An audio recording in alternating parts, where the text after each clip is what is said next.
everybody, it's me, Daily, and welcome back to my channel for today's video. Yeah, there's a huge, what is it called? I forgot what it's called, but it's a type of pimple that doesn't have a head to it, so you can't get it out. So I need to like soak it or something. I don't even know.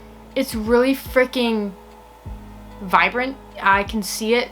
It's just there. And can't get it off right now. I'm feeling somewhat fancy today. I don't know. I'm just like... The arm's kind of lumpy. I don't know if you're supposed to do that or if you're supposed to leave them open. I have no idea.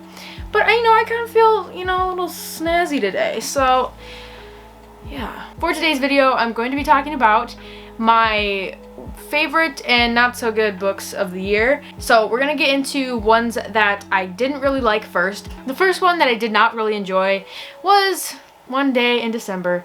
And this is by Josie Silver. I was really expecting to just like fall headfirst into love with this book. I know there's a lot of iffy opinions on this book, but I was so excited to read it. I got like 50 pages in. This was like a week ago when I read this or picked it up, and I was just like, I don't like the characters. I didn't like it at all. First of all, the prologue or the opening chapter where we're talking about how Lori and Jack meet on the bus or whatever, and they like lock eyes and it's like love at first sight and they never see each other again or whatever.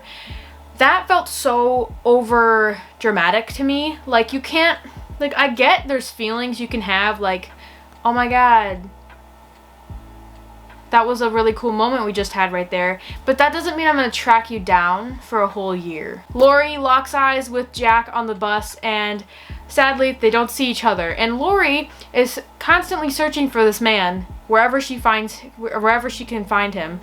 And she can't find him, and it's until a year later she's still searching for this dude. And she finds out it's her friend's new boyfriend. So there's that, which, I was interested in seeing how that conflict would kind of resolve itself or how it was gonna go about. I'm sure Lori ends up with Jack anyway, but like, it's a sticky situation. So I was really interested in seeing how that would go, but overall, I didn't really like the characters. These probably won't take too long because there's not much to say. But the next one is Fangs. And I feel really bad to get rid of this because this cover is absolutely stunning. And the black sprayed edges, it just pulls it together. It's so neato. I love this cover. But honestly, everyone was talking about how so fun and cute this book is. It's a graphic novel, but it seriously was the most boring thing I have ever read. Ever. I don't know, I don't even know where to start. I don't see why people are saying this is such a good book, because literally nothing happens. Yeah, it's fun and cute that they're like a werewolf and a vampire falling in love, but there's like no plot whatsoever. Hopefully I can get rid of it and just someone else will like it more, but like, cover's gorgeous, but honestly, it just was pointless, honestly. It was like a waste of my time, and I hate saying that because it's so negative, but it's true. So next up is one that I feel really bad to get rid of again because I was so excited for it, and that is Go the Distance, and this is by Jen Kalanita. This is one of the Disney Twisted Tales. This is the only Disney Twisted Tale I've read, and it's what if Meg had to become a Greek god. Super interesting concept. So instead of staying on Earth with Hercules, like at the end of the movie Hercules from Disney, Hercules has to stay on Mount Olympus with his father and mother, and Hera gives Meg an opportunity to become a Greek god and stay with Hercules on Mount Olympus. Meg takes this deal, and over the story, she's like, over the plot of the book, she's like questioning whether she loves Hercules, and I like that part. And it was interesting at first. I really loved the plot at first, but at the end, it really just destroyed the whole book for me, because this book I really thought was going to be like girl power instead of following Hercules. We're following Meg. Like, it's a different take on the story, and I really, really like that idea. But towards the end, she's in a situation at the end of the book where she needs to get out of it, and I really thought that moment, like, we were building up to it, and I thought that moment was going to be so like girl power, empowerment, like feminism, yee. You know what I mean? But instead, it was like making a bet, like making a deal, like bribing your way out of the situation, which is not at all what that should have been. I feel like it should have been so much more about like girls have strength too, like you can do it, you know what I mean? I really love the cover. I really still love Hercules so much, but just the book didn't do it. I'm really sad about it too. The next one, on the other hand, I actually have some things to say about, and that is We Are Lost and Found. This is by Helene Dunbar. So this one I really did not like because I did it for a 24-hour readathon. I was so interested in the concept, like this boy, I forgot his name already, Michael, he kind of lives in the shadow of his brother, or not the shadow, but like everyone really loves his brother and everyone wants to be around his brother. And Michael is kind of really sad about that he's not like first choice or whatever by anybody. And then he meets this boy named Gabriel or whatever, and things kind of change. And that's really sweet, right? That's so sweet. But at the same time, it really was like one of the most boring books I've ever read. I was so excited to read about someone who felt that way, because I feel that way a lot of the time, where everyone's so involved with my sister. Like everyone really loves to be around my sister, but no one ever really wants to talk to me about anything. You know what I mean? Except my friend, Sir. She's awesome. Yes. I kind of like thought I was really gonna relate to this book, so sucks that I didn't. Next up, this one I'm actually keeping, and that is The Dating Plan. This is by Sarah Desai. First of all, this cover is yes. I think the only reason I didn't like this book fully, to its fullest potential, is because it was like one of my first experiences with adult romance, and it kind of like scared me and scarred me.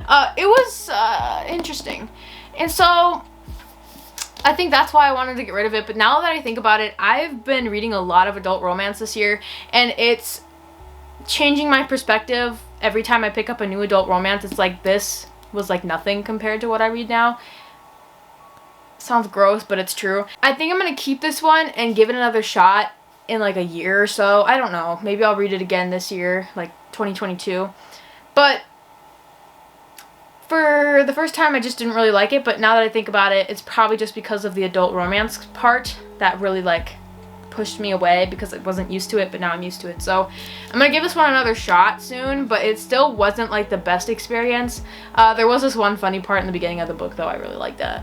And I liked the characters overall, so it was like decent, but like the romance just really grossed me out. So, and the last one that was not so good, I am keeping this one as well because I have the other books in the trilogy, and these are really beautiful covers, and I'm gonna give this one another shot. I think I'm gonna reread it in the year of 2022, but that is Daughter, Smoke and Bone by Laini Taylor. An angel and a devil fall in love, and honestly I don't remember a whole lot, but it was like very interesting, but at the same time I was so freaking confused towards the end of the book. Like, I don't know what happened. Like, we went on this separate thing and I got really lost in the story, and that's probably my fault, which is the reason I'm gonna be keeping it and trying it out one more time, because I really want to enjoy this trilogy and I don't want to unhaul it without like giving it another shot. Obviously I did have some good moments in here, and I really did love like how built the world was. Like, it was so detailed. I really liked it. But honestly, I was really confused for a big portion of the book, and I feel like the cliffhanger at the end didn't hit right. Like, it didn't seem like, oh my god, what happens next? Like, I didn't feel that. So I'm gonna try and give this one another shot and then continue on with the trilogy, and hopefully I really like it. But it honestly just didn't hit this year. So now we're gonna get into the books that I really freaking love. Honestly, I think this is my favorite book of the year. The Spanish Love Deception by Elena Armas. This book, it makes me want to cry, honestly. I think about this book all the freaking time. Of course, I read it like a month or two. I think I read it 2 months ago. I read it in October over MEA break for me. And I could, like, seriously, I could not put it down. I was so invested, and I kind of felt bad too, because I invited my friend over MEA break and I was literally just reading the whole time. I saw like a bunch of videos on YouTube of people reading this and really freaking loving it. Specifically Chloe, from Chloe's Books, or I think that's her channel name. And I like figured out this was on Kindle Unlimited. So I read it, I started reading it on my Kindle, and I was like, This is freaking awesome. So I decided to buy the physical book over MEA break, and I went between physical and ebook.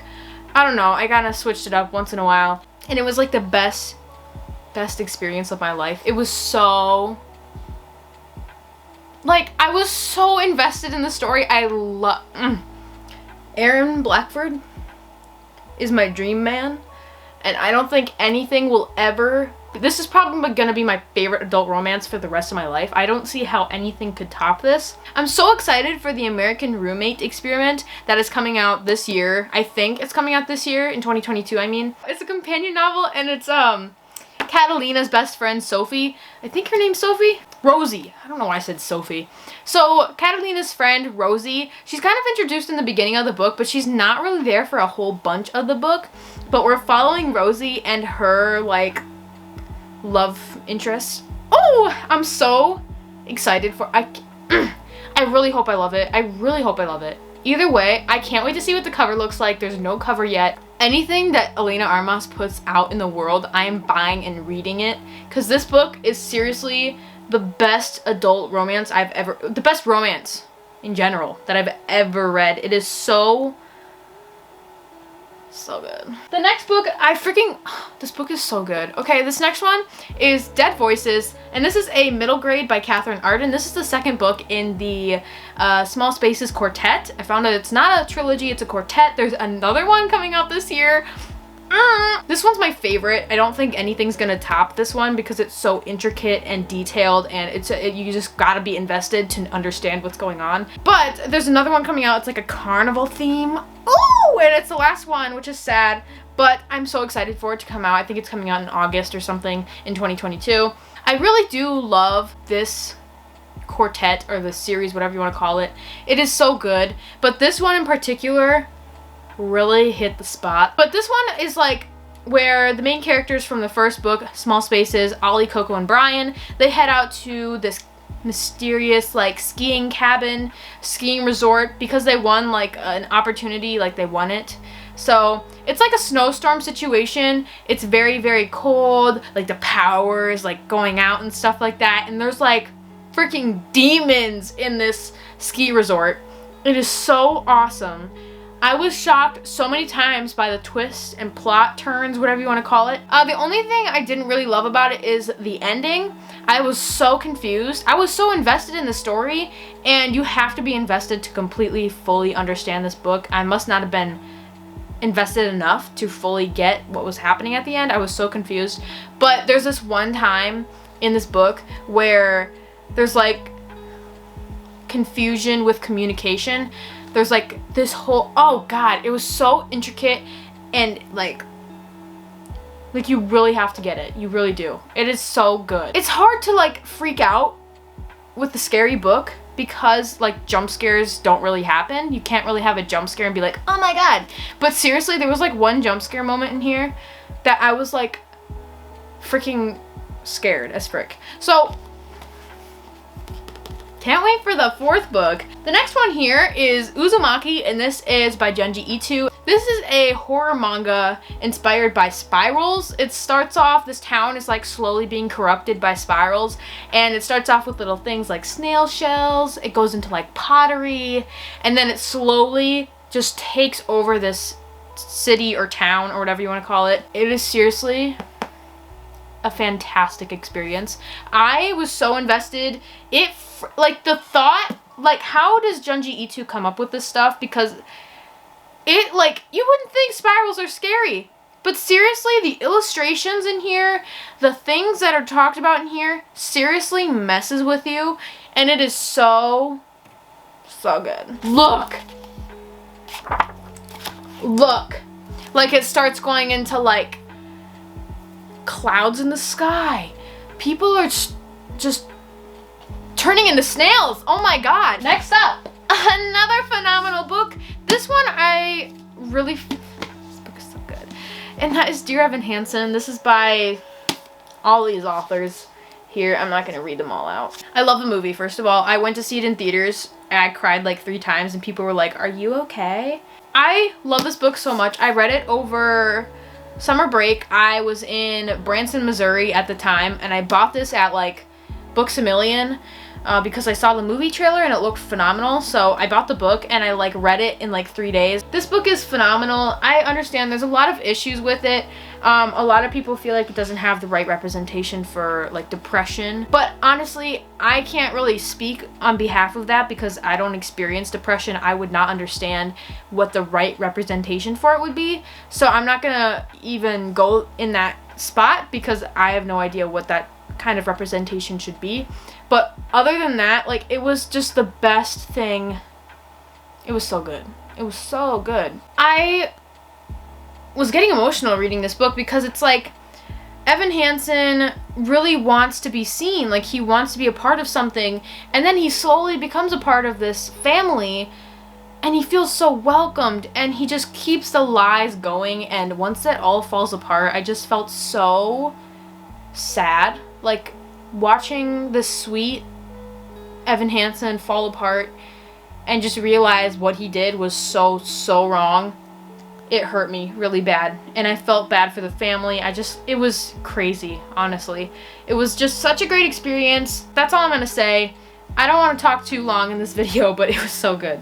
Next up is Delicates, and this is by Brenna Thumler. This is the second book to, the sequel to Sheets by Brenna Thumler. The first book follows Marjorie, and her mother sadly passes away, and then Wendell comes along. He's a sheet. Like, he's a ghost, but he's like a sheet because it's a laundromat. I don't know, it's cute. But this one we meet a new character, Eliza. She is the sweetest person. I love her so much. And Marjorie's kind of like backing off of Wendell, or she's pushing Wendell away. She's starting to become a popular person, and I hate, it's a gross feeling, honestly, to watch how Marjorie is becoming more distant and rude and selfish when it comes to her friendship with Wendell. And then Wendell meets a new friend, Eliza, and she's just the sweetest girl. I love her so much. It was so good. Not to mention this cover is freaking awesome. And the inside, like the illustrations are so nice and detailed and just the cutest thing ever. So the next one here is Firekeepers Daughter by Angeline Booley. I read this in, I think, April of this year. So I read this one on the beaches of Hawaii. So like when I think about that, it makes me really happy that I did it. This book, first of all, this cover, this is a thriller. Donis, her best friend, actually gets killed, and she's trying to discover like what is going on. It's like involving meth and drugs in like states like Minnesota and Wisconsin, and it's really interesting. There's also another character, Jamie. He's awesome. And I love learning about the Ojibwe culture. There's a lot of points in here. I didn't end up writing in here, but I did tab a ton. And just like their relationship, it was like tricky and kind of like a sticky situation, or more like back and forth, you know what I mean? Like they didn't know what their relationship was. And it was interesting to see them like solve it out, and like, ooh, at the end it was like I did see one of the plot twists coming, which is sad because, you know, it kind of ruins it a little bit, but this was like a 4 stars. It was still like the highest a 4-star can go. Like I said, I read this in Hawaii. I was sitting on the beach. I didn't want to have this book get damaged or greasy or whatever, so I didn't put on sunscreen, and my legs were like full on like a leather material, and honestly I'm okay with that because it's over now, and I had a great time reading the book, just not after. Never getting sunburned again after that experience. We have 2 more books left to talk about, and this next one here is The Inheritance Games by Jennifer Lynn Barnes.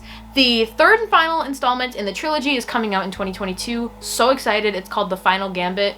It's right here. I also have read the sequel to this, which is The Hawthorne Legacy. Super interesting. Not as good as the first one. Avery, Jameson, and Grayson. There's like a love triangle going on there. I root for Grayson, honestly. So the second book disappointed me a little bit, and that might have been my reason for a 4-star rating. Seriously, this book is incredible. It's like she inherits like billions of dollars from this man she never knew, and she goes to his estate or his mansion or whatever, and there's like twisted like there's secret passageways. It's like, ooh, you know what I mean? It's almost like the Winchester Mansion or something. Like there's secret passageways, secret doorways that lead to wherever they lead. I don't know, it's very, very interesting though. And in the second book, there's like higher stakes. It's like a lot of bad stuff is happening because people are getting angry that Avery inherited the billions of dollars. And then the final book, which I don't even remember reading this year, was To Kill a Mockingbird. I swear I read this in 2020, but I guess I read it this year. I finished it in the month of January. So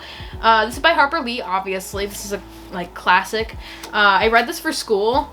We were reading it in class, listening to the audiobook pretty much, and it was just absolutely took my breath away. It was such a good book, and honestly I need to reread it so I can read Ghost Side of Watchmen, which is the sequel to Kill a Mockingbird. I'm really happy I read it, but I can't remember for the life of me exactly what happened in here, so I'm not going to go too into depth of my feelings because I need to read it again. Obviously it's a little bit uncomfortable reading with people saying the N-word in here a lot. Obviously those were the times back then, but that's really not an excuse to use that word. So it was uncomfortable reading about it, like that word being used excessively, but the meaning of the book is so much more, and so I think this book is a good book. I'm glad it's required because I don't know if I would ever read it if it wasn't required, and I'm very, very happy I read it because it was an incredible experience, and it taught me a lot, honestly. Those were all the books that I really, really loved and really, really didn't love. Thank you for watching today's video. I will see you next time on my channel. Stay tuned because I'm going to try and film a bunch of videos over Christmas break and get them posted and ready to be uploaded so that I can get back into the swing of things when school starts back up. So I should be having videos out pretty often. So yeah, thank you to all my subscribers. Love you all. And I'll see you next time on my channel. Bye!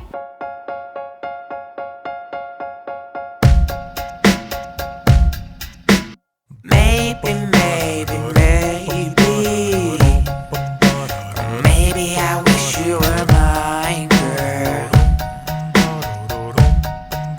And maybe I wish you took